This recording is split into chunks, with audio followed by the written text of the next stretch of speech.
Hey, so the next match is an interesting one. We've got Alundra Blayze taking on Bull Nakano. Something of an upset is the way it's written about here.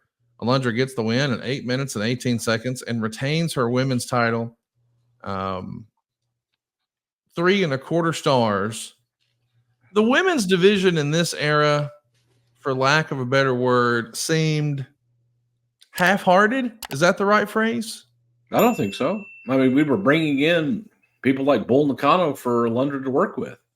Yeah. So there was an attempt here to revitalize the women's division and kind of reinvent it with Alundra's vision. And, you know, she was a hard worker and a good worker that was not of the Moolah era, of the era that everyone had kind of become used to, which was the older established female wrestlers going out and just grabbing a hold and doing it. This was Alundra. She was a high flyer. She did a lot of things and she worked hard. And this was an attempt to bring in women. I mean, to say that this was lackluster, to say that this was, you know, half-hearted.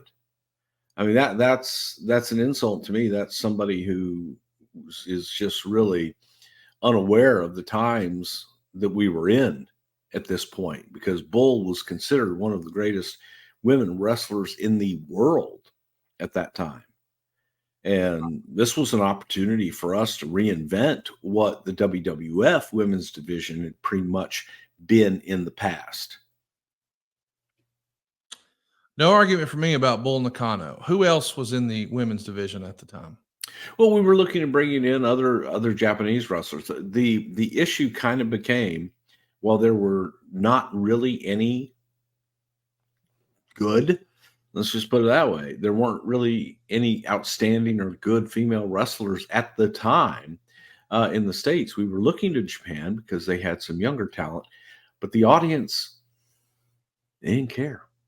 They wanted somebody that they knew, and they didn't feel that Bull Nakano or the Jumping Bomb Angels or anybody else was very interesting. So it became, all right, we're trying to reinvent this. We're trying to basically build it in many ways from Alundra's point of view.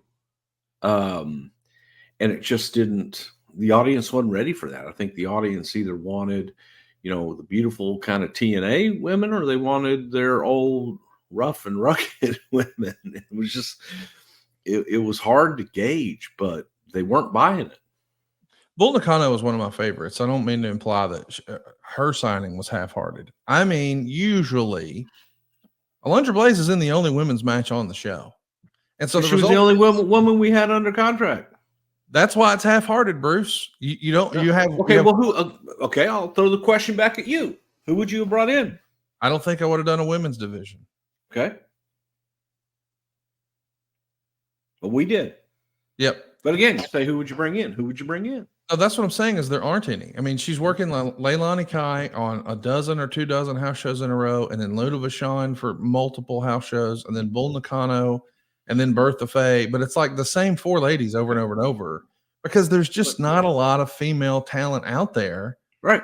And so but you look at it from Bertha Faye, unbelievable talent. Unbelievable talent.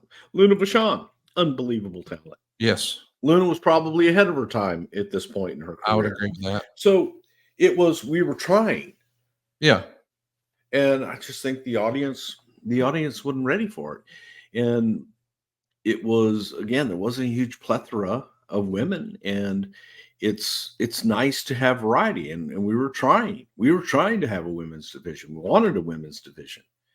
And good Lord, man, had the business been, you know, then what it is now, with all these tremendous athletes, male and female, and I dare say in a lot of respects, even recently, you're getting a lot more female athletes that are sometimes better than the men.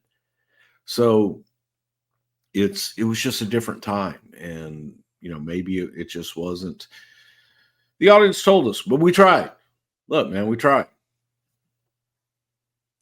I want to ask about Alundra Blayze here for a minute, because, you know, when we're saying a women's division, We really mean Alundra Blayze versus others, Alundra Blayze Mhm. and others. And we're building the whole division around her. I'm not trying to make a Hulk Hogan comparison, but it did feel like in the 80s, it was Hulk Hogan and others. So now the women's division here is Alundra Blayze and others. Do you think that just the fans weren't, the talent pool wasn't there? Maybe that's part of it. The fans weren't ready for women's wrestling on the big stage.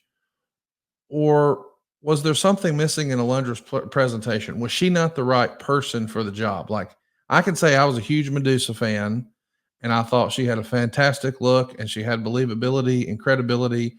And I enjoy Medusa in real life now, but I have to look at this critically and say, hey, this wasn't a huge hit. And I'm trying to figure out what it was. Do you think maybe the name Alundra Blayze, the way she was positioned, was she not the right person? Is it something else? Look, before it was Alundra, it was Sherry. Before it was Sherry, it was Moolah. But in between there was Wendy Richter. So, there were many attempts along the way. I want to say that probably Wendy was the biggest name out of that because of the tie-in with Cyndi Lauper and Moolah and all of that stuff. And I don't know that the audiences still at this time were ready for women's wrestling to be a big part of the shows, no matter how talented they were. Let's talk about, by the way, this is a fun match. It's 3 1/4 stars. Bruce and I, as you heard, are big Bull Nakano fans. One of the better Alundra Blayze matches that was on television. Go out of your way to see this one. It's kind of fun to look back and see where women's wrestling was and where it is now. And this was damn good. It was. That's what I was going to say, is we had like that. There's that space in between where there is lots of bra and panty matches and that sort of thing. But this is sort of the real precursor for what you're seeing with women's wrestling today. Would you agree with that? Yeah. Yeah. Hey, it's Conrad Thompson here to tell you a little more about what adfreeshows.com is all about. Get early, ad-free access to more than a dozen of your favorite wrestling podcasts every single week, starting at just $9. That's less than 20 cents an episode each month. And yes, you can listen to them all directly through Apple Podcasts or your regular podcast apps. How easy is that? Ad-free shows also has thousands of hours worth of bonus content and docuseries like Title Chase, Eric Fires Back, Conversations with Conrad, and The Insiders. Plus new series like The Book with David Crockett, Monday Mailbags with Mike Chioda and Nick Patrick, and a whole lot more. And you want to talk about early? You can't get any earlier than listening to the shows live. You can be a part of the live studio audience as we record the podcast. Plus, ride shotgun alongside your favorite childhood heroes for live watch-alongs, Q&As, and other interactive experiences every single month. Come on now, see for yourself what thousands of other wrestling fans from around the world have discovered, that adfreeshows.com is the best value in wrestling.